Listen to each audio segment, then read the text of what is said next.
এটা তো আদিত্য নারায়ণ চক্রবর্তীর জায়গা।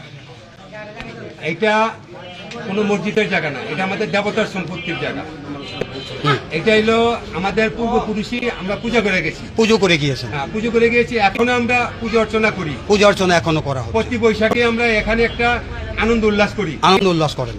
এখানে আমাদের যে আনন্দ উল্লাস করি, এবার কিছুদিন আগে 10 থেকে 15 দিন আগে কিছু লোক এসে সাদেক, সবুজ,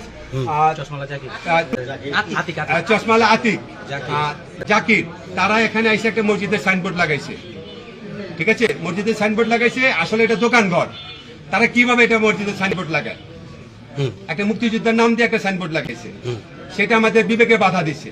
এই বাধা দেওয়ার কারণে আমরা সেখানে মন্দির ছিল, আমরা মন্দিরে দাবি করি, অন্য কিছু দাবি করি না। আমরা এখানে মসজিদের জায়গা নয়, যদি মসজিদের জায়গা থাকে 100 বার মসজিদ হবে, আর যদি মন্দিরের জায়গা থাকে সেটা মন্দিরই হবে। তার বাইরে আমি কোনো কথা বলতে চাই না। জীবানন্দ বারই আমরা ছোটবেলা থেকে দেখে আসছি এবং এখানে আনন্দ উৎসব প্রভু জগৎবন্ধুর নাম ভাবগ্রাম বীর্যের সহিত প্রতি বছর সময় আমরা করে যেতে আছি।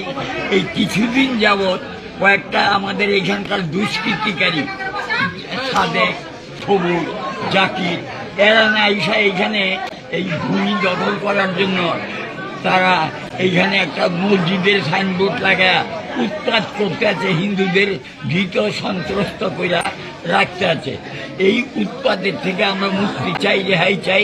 আমাদের প্রভু জগৎবন্ধুর মন্দির ছিল, আমাদের বয়স তখন 15 বছর থেকে আমি এখানে জগৎবন্ধুর এখানে আমরা সবসময় পূজা, নাম কীর্তন সব কিছু আমরা করে আসছি। এরপরে যখন নাকি দেখলাম যে আমরা সব সময় এটা করছি, এখন আমরা দেখি কিছু লোকেরা আমাদের হওয়ার পরের থেকে আমি ওইটা একটা মন্দির দেখি, জগৎবন্ধুর মন্দির, আদিত্য নারায়ণ চক্রবর্তীর বাড়ি ওইটা। তারপরে ওই জগৎবন্ধুর মন্দির আমরা ওইখানে পূজা দিছি, আমার মা পূজা দিছে, মাসিরা পূজা দিছে। তো এখন কি সমস্যা? এখন সমস্যাটা কি হয়েছে? মুসলিমরা তাদের মসজিদ দাবি করতেছে, আমরা সেই দাবি তো মাইনে নেব না। আমাদের মন্দির চাই। আমরা এইটা গয়েশ্বর বাবুর কাছে আবেদন জানাই, গয়েশ্বর বাবু যাতে আমাদের এই মন্দির